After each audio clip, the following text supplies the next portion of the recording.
Facebook group. My name's Michael Tazinski. I'm the founder over at Church Media Squad. We're so thankful to the Church Comms group that we get a chance to serve you all this month by doing live design hours every Thursday in the month of July. Our goal in these live design hours is to create graphics live for you so that you can go back later and download the templates, see how we did it. You'll see how we do it right now live with our two designers, Derek and Joy from the squad. We're going to have new designers every Thursday on these live streams. So I'm going to let them introduce themselves, and as soon as they're done introducing themselves, we'll get started on designing live for you guys from Church Media Squad. Joy, go ahead and tell us a little bit about yourself. Hey everybody, my name's Joy. I live in Grand Rapids, Michigan, and I've been working with the squad since March now. Cool. All right, Derek, go ahead and introduce yourself. Hey, I'm Derek. I live just outside of Nashville, Tennessee, and I've been with the squad for about a year and a half now, and love it. Awesome.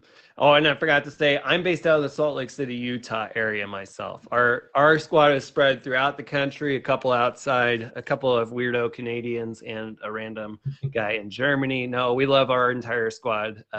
We love being able to serve churches across the country and outside the country too. So let's get started. So we've got two designs we're working on today, guys.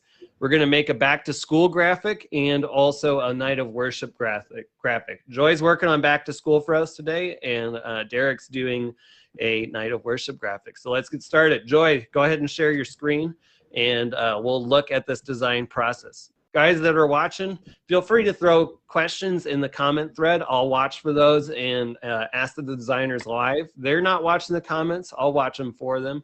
You can ask us questions about the designs, or you can ask us just random questions about what we do as designers on a daily basis if you want to. So let's go. Joy, show us what you got. Are you able to see my screen? Yes, ma'am. Awesome. All right, I'm creating some back to school graphics right now. They're two similar layouts, but one appeals more to a younger audience and one's more for like a middle school, high school audience. So yeah, let me get started here. Cool. Now, the ones that are on there, you're going to show us how you built those, correct? Yeah. Mm-hmm. All right, sweet. All right, so first question, Joy, what are you doing with your Photoshop here? I can see multiple different graphics going on at once. I know the answer, but I like to have you guys answer it too. How do you get multiple graphics on a screen at once like this? Yeah, for sure. So what I'm doing right now is I'm building new artboards. So the way to do that is just to click this little plus icon right here.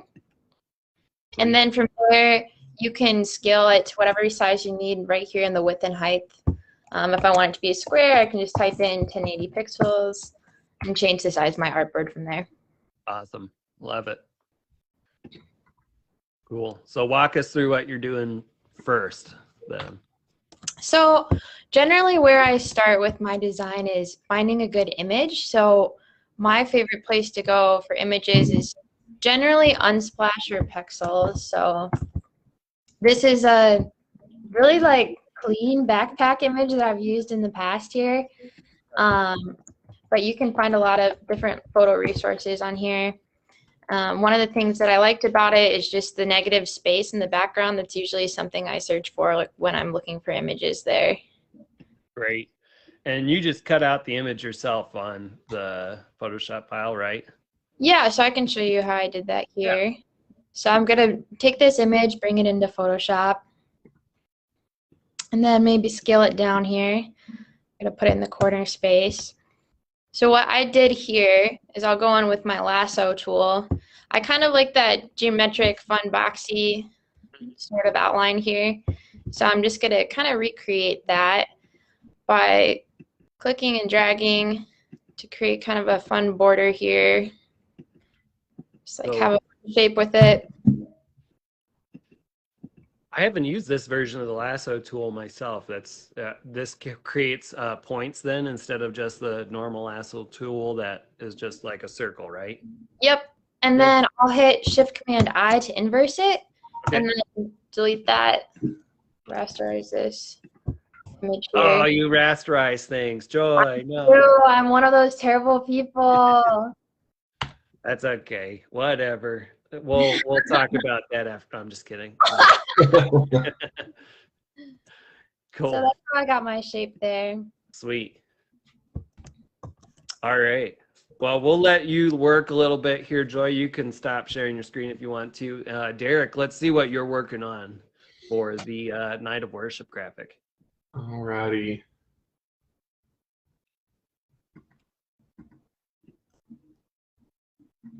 We there? Yep. See ya. Cool. So this is kind of some inspiration. It's an old graphic that I did. Oh, A you lot did of that. times what I like to do is I'll bring in some inspiration outside of the artboards. This is an image that I found on Unsplash. Mm. I'm not sure that I'm going to love it, but we can always change that out later. But Sweet. so I I'm love going that idea to, of throwing your assets in this yeah. artboard file on the outside and then dragging them in as you're using them. That's a great idea. Well, it's super easy, especially if clients send like inspiration. You can just, grab colors from it or whatever. But for this effect, I think I want to use threshold. And then I'm going to play with some blend modes and stuff like that to kind of get that look that I want. Okay. All right. So knowledge question for you. What does thresholds do? It does this. Yeah. It does exactly that. Exactly. Yeah. You know what? I don't think you need to know the answer personally because I don't. I use as an adjustment layer, right? That's what we're using. Oh no, this is a smart filter. I do stuff all the time in Photoshop where literally I'm just playing around with stuff to get a look that I want to get. Yeah, a lot of times too. I mean, I'm not super. That's pretty harsh. Yeah. So a lot of times before I do that, I'll mess with levels or something because if you kind of bring that up or down, it's going to change to get whatever threshold effect you're going for. Exactly. So yeah, I just kind of play with that until I get something that I'm happy with, which I'm not. And then I'll play with blend modes, and it's a lot of trial and error and just seeing what looks good and what's going to work the best to achieve that look. Hey everybody, my name's... So question for you then, how often do you make changes on a graphic before you're happy with it? How many trial and error rounds do you, both of you, this is a question both you, Derek and Joy, what do you typically see as your trial round testing phase? How long does that usually last for you? Oh gosh. I mean, it's different on every graphic, I feel like. Yeah, I agree there. Yeah, that's such a broad question. So for those of you watching, the squad designers usually are creating a new graphic. You guys have 5 or 7 new designs a day, correct? That's what we're seeing typically. And then sometimes doing updates on other projects. Typically, they're touching about 30 to 40 design projects a week on an average week. So yeah, there's lots of trial and error. Sometimes it goes really easy. Sometimes it doesn't. So what do you guys typically do if you're having a hard time with a design? Something's not going your way. What do you do to kind of reset? Honestly, I stopped designing that project. Maybe that sounds bad, but I think my attention spans here and there. That's just my personality. And so if something's not working, don't try to make it work. Like, come back when you have a fresh set of eyes on it and you're not frustrated with it. Cool. How about you, Derek? Yeah, I definitely agree with that. I also would say, walking away and kind of taking a break, even just going outside and getting inspired by something other than your computer screen or whatever. But also, we have a great team of designers that are all so different in their skills. So a lot of times, like, we'll throw it into our Slack. We use Slack to communicate throughout the day since we're remote. And so a lot of times just people are going to think of things differently than I would because they're just different designers. So I love having that resource, which is literally just kind of using each other. Yeah, I love. So we have at Church Media Squad, like Derek said, we use Slack to communicate internally since we're all remote. And one of my favorite channels by far is one that we literally just post our favorite designs that we've made every day in this channel called Design Faves. We'll share them sometimes on Instagram and stuff, but we get to see all of our favorites internally. And like these guys said, that's a good way of just getting inspired by some of the other designers that we get to work with. One of the great benefits of Church Media Squad is that we have a plethora of designers. I think we're at 20. I haven't updated my numbers on my board. We've got quite a bit of designers. I think 20 full-time designers on staff. All of you guys are just phenomenal. I feel inferior whenever I'm designing compared to you guys, which is wonderful. So cool. All right, let's switch up who we're working on here. Derek, we'll let you have a break and work on your texture a little bit. I see you're going into Joy. Let's see where you're at with your design. All right. I'm going to share my screen again here. So I'm working on the bottom back to school design. Okay. So I went in here behind the backpack and added a color fill to that layer so that there's a little border around that. And then so for that color, so I'll slow you down a little bit, Joy. So for that color fill box, what did you use to create that box? Okay, so what I did here is I duplicated the backpack layer, and then I chose my color, and by holding Option down and selecting them at the same time, it put this, see the little arrow, it put that inside that there. So why that instead of a color overlay? Sorry, this is just me asking. I'm kind of curious. Do you have a reason for doing a color fill layer and doing the Option down over just doing a color overlay? Not really, no. All right, cool. I'm just curious because I would do the same thing, but I would do a color overlay is typically what I would do. It does really do that as well. Huh? Yeah, kind of similar. Yeah. Okay, cool. All right, so you added that. Looks like we've got some extra text in there that you're touching right now. I'm kind of playing around with some elements here. Okay. So why add extra text like that? It just kind of helps the design to stay fun. A lot of times I use text as a design element, and so I'm adding in some hand-drawn features. This one, I had the little emphasis lines on this first kind of mock-up over here, but I went in and grabbed some arrow elements, and then this is just a handwritten script font that I use just to kind of keep things playful. Since the background is like that notebook paper, we're kind of trying to give it the fact that like the students writing on this or doodling on it, or that it's just something kind of fun that you'd find in their backpack. Love it. Are those arrows? I'm trying to remember. So we have some internal assets that we've made exclusive for our squad. Are these squad assets? Yeah, so I just pulled those from an Illustrator file. There's some fun different shapes over here. So if I wanted to add a star, I could click on that guy and copy him over. I can't remember who made those. I think it was Michelle, one of our other designers on staff, but it's either Michelle or Kyra. I can't remember who did it though. Then I would just add a color overlay to that, which is fun there, and put that in. Cool. All right, so we have a question for everyone from Kyra, one of our own here at the squad. She asked, where do you tend to find, where do you tend to draw most of your inspiration? How do you keep things fresh when creating so many designs in a given day? Joy, I'll have you answer first. Honestly, this is not going to be anything crazy. I really enjoy Pinterest, or just pinning stuff on Instagram, like just kind of stuff that you see and you're like, hey, I'm drawn to that. Like there's a reason I'm drawn to that. Kind of save it and look back at it later.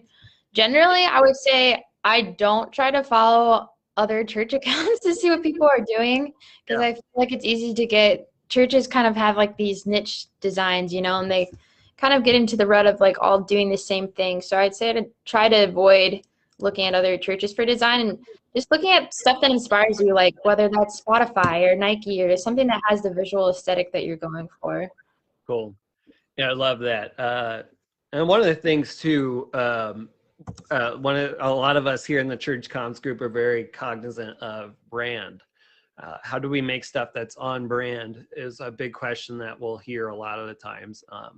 So my personal recommendation when it comes to that kind of stuff is everyone's probably heard of going nose blind to something. You've been around a smell long enough that you don't even recognize that smell anymore, whether it's a skunk or your own cologne sometimes, or perfume, whatever that might be.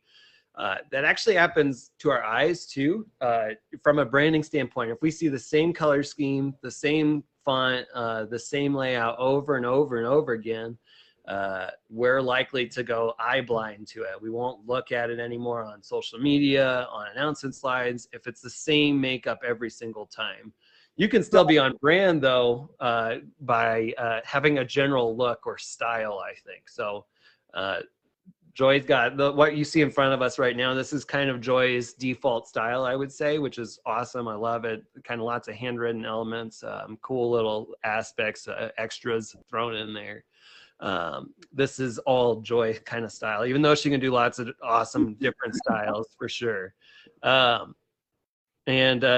you can tell when I'm looking at our Design Faves channel, I know which designs Joy has made because that's kind of her general look and style. Same thing with Derek and our other designers. And you can do that with your church too. Get a general style going on, but also change up the colors, the fonts a little bit.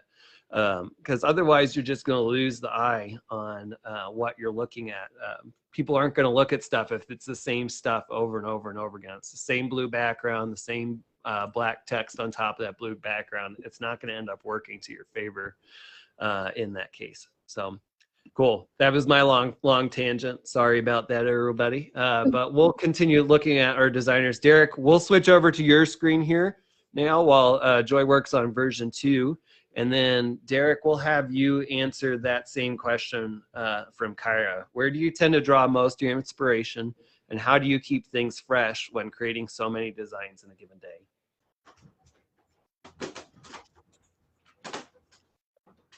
Cool. And then I'll ask you about what you've been doing over here. So answer Kyra's question, Derek. Derek, if you're talking, I don't hear you, just a heads up. Okay. I can hear Derek clicking, but I don't hear his voice. So we'll, Derek, you can share your screen for now, and we'll look at what you're working on at the moment, and then you can talk as you can, and we'll see if we can get your mic working or not. What I love here, I see on Derek's design file a couple different textures that have added new layers to this actual graphic. If we took out those textures, Derek, if you hear me, go ahead and turn off those texture layers. Let's see what this looks like without textures.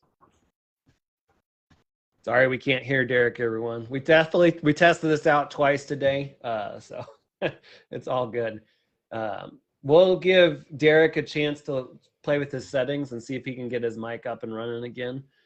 Derek, we'll have you stop sharing your screen. You can mess with the device settings in the Facebook live stream, and we'll go back to Joy for the moment. Cool. I don't know who's clicking I hear. I think it's maybe Joy's, but all right, Joy, we'll go back to you. You can kind of share with us. You're going version 2 here. So remind me, why are we doing 2 different versions right now? What are the approaches? Yeah, for sure. The top one with the like paper cutout shapes with the letters is just kind of like a more fun feel. So that might like appeal to more like elementary school students or a younger audience versus to one below it. So what I did here is I went in and I picked a different background paper. I kept the first one dark, and so I have some different options here with this paper and sticker pack that I pulled from. Okay. So where did you get that paper and sticker pack from? This is in our staff resources, Okay.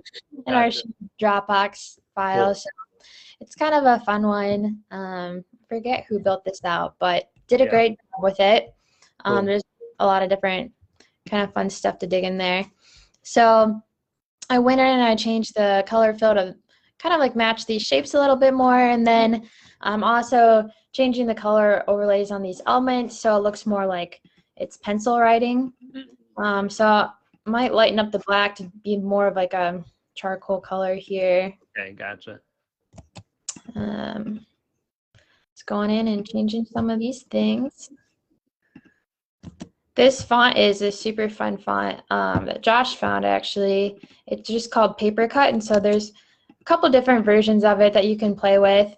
I prefer the colorful version, but then you can go into your glyphs panel and choose different letters if you're like, hey, like the appearance of that one. There's some different options in your glyphs here that you can choose from, which is kind of fun. Cool. Yeah, I was going to ask if there are other O's on that one. Where did you get this paper cut font? Was this in Elements or somewhere else? It was a resource another coworker shared with me. Okay, cool. There's a different version of that O there, which is kind of fun.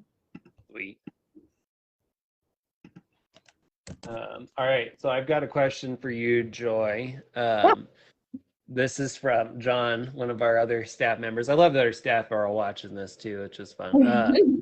So I was trying to tell the guys here before we jumped on that we always learn from each other when we do these live streams. It's great. We get to learn new techniques and stuff. So John has a question for you, Joy.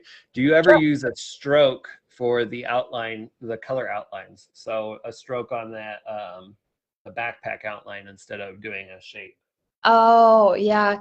Generally, I would use a stroke on a pre-made object, I would say. Like if I were trying to draw this in here, I would use the stroke that existing on that object. But when I'm kind of creating an object myself, I just use the color fill there. Cool. I'm going to make sure that Derek jumped out. We're going to make sure he can get back in. Boom. All right. Hey, Derek, let's see if your mic is working. You want to talk for me for a second? I sure do. Can you hear me? There it is. Yes. Hey. All right. Cool. The old turn it off and turn it back on again. Huh? You know it works. All right, we'll switch over to Derek then. Give Joy a little break since we've been watching her for a bit. So cool. Cool. All right. So. And then while you're doing that, Derek, and getting set up, the next question from Sue, also from the squad. Hey, if you're not from the squad and you want to ask questions, that's also welcome too. We'd love to answer anybody's questions. But Sue asks, what's your favorite type of projects to work on?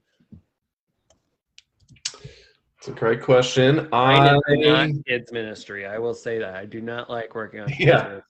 I'm with you on that. So, a lot of our squad kills it on that, but that is not my forte. Honestly, I really like sermon slides. Like I think it's fun because you kind of get to build out a whole brand. And they seem to be pretty creative because they're depending on the sermon. I mean, it's such a broad range of them. You can kind of go anywhere with them. Yeah. Cool. All right. Let's Derek, talk us through what you got, how you got to where you're at on base design 1 there. Totally. Yeah. So I think I'm about happy with this, especially just because it's a generic graphic. I don't want to add too much kind of unneeded stuff, but yeah, like you were talking about before, I just added some texture. That's what it looks like without it. It's still cool, but this kind of gives you, I don't know, it just looks better, more depth and whatnot. And then I added this little sticker. I'm not super sure if I'm happy with it, but I think I'm going to leave it for now. I really like it. It gives it a good contrast to what's going on in the background. Yeah, and I figured that could be kind of a creative way to put the date there if the church wanted to advertise, like, or the time or whatever. And that's actually, this is another squad exclusive. This is a font that Hannah made. Oh, yeah. It is, I mean, we see that font multiple times a day in design faves. She killed it on that. So yes, love it. But we have that one, which is named after Hannah, and we have Sad Boy by our own Skylar, which is great. So do we have any other fonts yet? I know there's at least 2. Michelle did one, Kyle did one, I think Josh.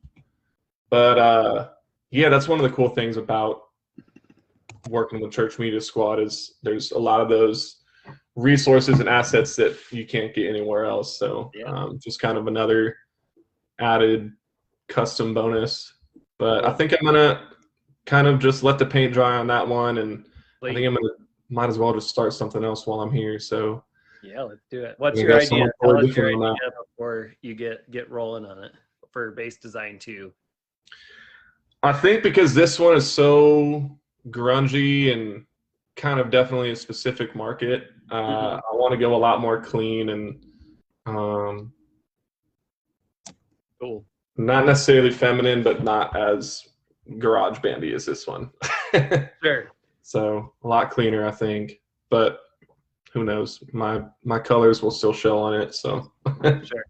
Do you tend to, what color schemes, this is a question to both of you, what color palette do you tend to stick in? Like I always, personally, I always use reds and pinks, which you probably can sense in our brand colors at this moment, but that's where I'm at. How about you, Derek, and then Joy? oh man. Yeah, I mean, I really like if I'm doing kids ministry or anything like that, a lot of primary colors. Right now with summer, I'm sticking to a lot of just really bright, almost kind of neon, or going the other way and doing a lot of like boho kind of blush colors. Yeah. So a lot of that too depends on the client and the project. I love a good retro summer color palette too. Yeah, same. How about you, Joy? Where do you tend to find your home base colors at? Honestly, I'm a big fan of neutrals. Hell Which is yeah. Same. kind of fun to have like a colorful personality, I guess. But I love like black and white. I love just like clean design, you know? So I use color sparingly. Usually more as like a highlighted sort of thing. But I'm really into like black, white, tan. Like if I could design like anything, that's probably what I would be doing. Gotcha. Yeah, I feel like the majority of designers in the world would rather just design with as little color as possible, which is funny because we tend to see a lot in the church market that we like really bright and colorful pictures, or the ever dreaded "Can you make it pop?" comment to the designers. So I will say too, now that I'm looking for like my assets, like what I want to use. That's going to probably dictate a lot of actually where my color scheme comes from, because I mean, I started kind of choosing colors beforehand, and now looking at this, I'm like, I might go somewhere totally different with it. So yeah, cool. So why hands? I'm just kind of curious what the thought is that you're searching for. I think first of all, they look cool. I mean, these are just very like aesthetically pleasing, but it looks cool. That works for us.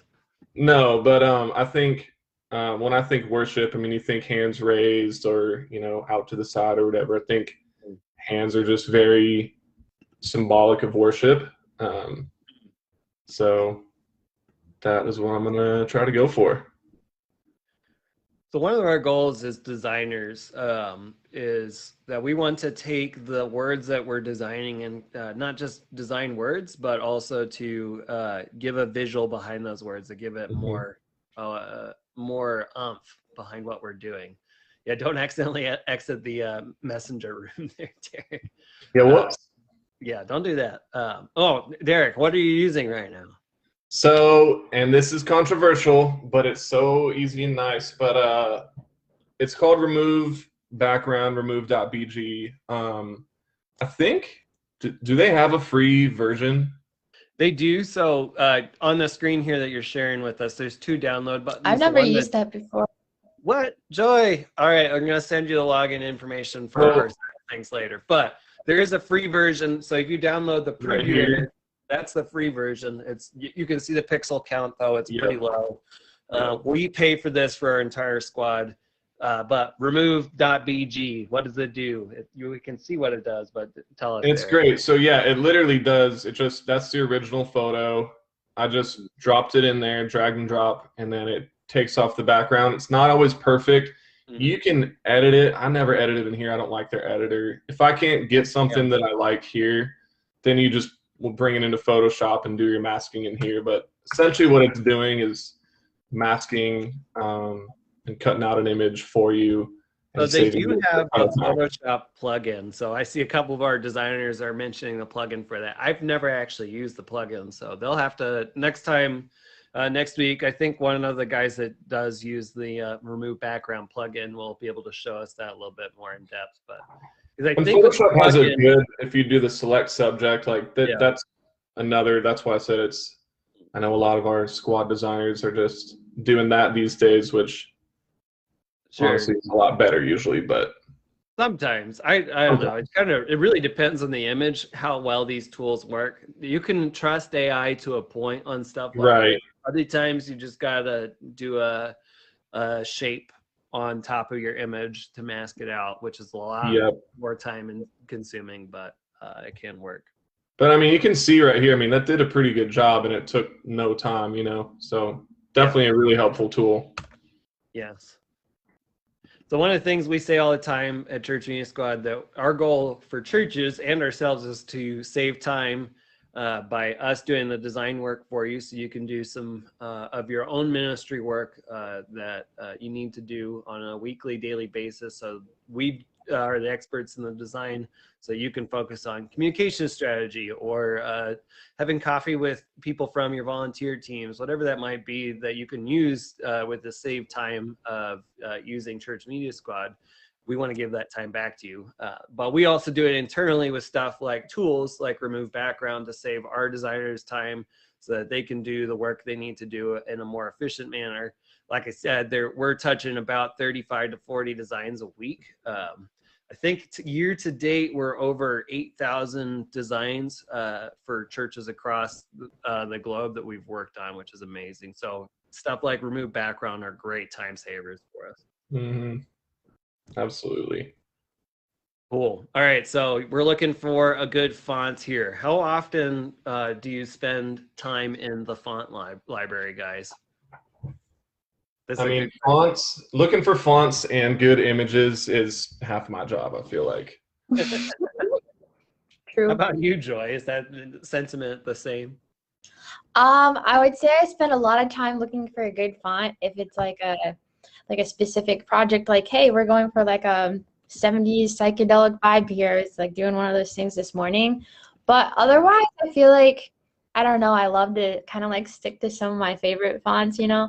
It was Helvetica before I joined the squad, and then everybody was like, oh no, you got to be using Newhouse. I was like, oh. Literally same, and I just went to Newhouse. Yeah, or that's so Newhouse, funny. however you say it.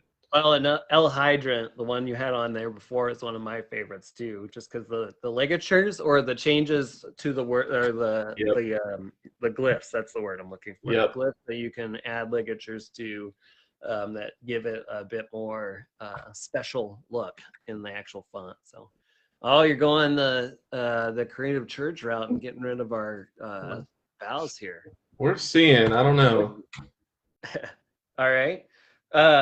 Yeah, I definitely. So, where do you guys go for fonts?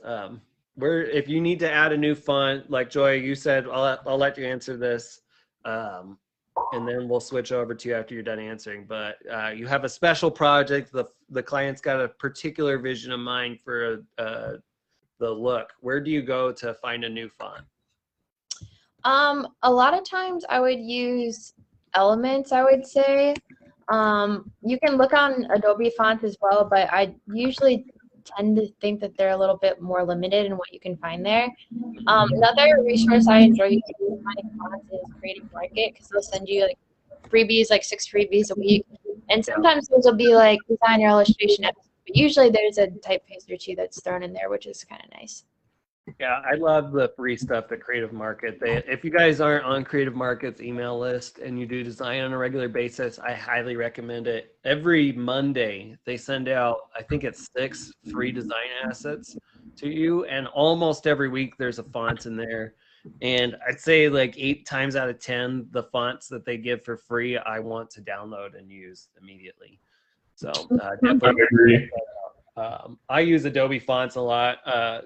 Personally, just from sometimes clients that are using the templates that we're using, if it's on Adobe fonts, they can grab that font without a problem. Versus if we grab something from Creative Market or any other font library site that we might need to pay for, the clients, the way font licensing works, we can't give a font file to a client directly. So they have to go buy those fonts themselves. So occasionally we have to kind of think through on our side of things, what are we doing for as designers for churches? Are they going to need to edit this file or not afterwards? So things that we tend to keep in mind. All right, let's switch it up. Joy, ooh, before we do that, Derek, what did you just do? I see a little bit of special extra thing you just did on this file. Yeah, so what I did there, I think you're probably talking about this little shadow that I added. It just looks really flat like that, and I don't want this to look super realistic necessarily, but you do want to add some depth. So I grouped my text together, and then I just made a clipping layer, clipping mask to that layer so that I can kind of add this shadow, and I just did that by bringing my hardness all the way down to 0, kind of grabbing a darker gray than what's already there and just drawing on it. Yeah. So that way it clips to the text and it doesn't look all wonky outside of it, kind of keep it inside the lines. Yeah. Just gives it a little bit more, depth. Sweet. Well, I love this natural, clean feeling you're going for here. We'll let you work on it a little bit more, and we'll jump over to Joy. Joy, we haven't seen you in a while, so let's see what you've been up to. Yeah, so I kind of wrapped up this second version here of the first concept they were working with, and so now I'm kind of going on to a third concept. Sweet. So sticking with that kind of like handwritten, drawn sort of feel. So what I did here is I took that backpack image, extended the background out here, and then I created a layer above that. So I've just been kind of making some fun outline marks on the backpack. Okay. Adding that detail stuff. Are you using a particular brush to do that at all? Not in particular. I keep the brush pretty small and I make sure the hardness is all the way up. Because if your hardness is down, here, let me spin that out. Your lines are going to look fuzzy and they're not going to look very clean. Gotcha. So I usually just bump that all the way up there and then put that back down. All right, so I can hear the keyboard shortcut. What's your keyboard shortcut for changing your brush size? I use the back bracket. Okay. On your keyboard underneath the plus sign, you can change the size of your brush there. I'm very into keyboard commands and shortcuts. It saves you so much time. So love doing that. One of the things that we do, guys, at Church Media Squad is trying to find all of the keyboard shortcuts that we possibly can so that, like I said earlier, we save time. We want to try to make sure that we're designing things in a timely manner for our churches while also making it look awesome. But creativity is something you can't speed up, but you can speed up the tools that you're using to make things creative. So one of the things I'm going to kind of tease a little bit here, one of our tricks internally, we have this, you guys might know what this is if my camera will focus. This is called a Stream Deck. It's a button masher basically. But we have a bunch of buttons that we've developed internally that helps us take a base design like what they're working on right now and turn it into a bunch of different file sizes for our clients in a matter of seconds rather than 30-40 minutes, what it used to take us before we use these. They're tied to Photoshop actions, which is a nice, wonderful thing to save yourself time too. But that's one of our internal tricks that we use to get stuff done faster. The things that aren't creative, and I want to be very keen on that. We don't speed up the creative side of things, but we do speed up things that aren't creative, that we don't need to actually use our brain power on. So good things to keep in mind. Automate whatever you can except for the creativity. All right, Joy, I like this direction. Tell us kind of your thoughts on where you're going here. So this is just kind of a placeholder date that I put in for the time being, but since it's black and white, we don't want to leave it too neutral, right? So I like to use like a pop of color here. So you can really use any color that you're feeling, but I kind of liked that bright purple for some reason. Yeah. But you can make it like a highlighter yellow if you really wanted. That's Try cool. that out. See how that looks.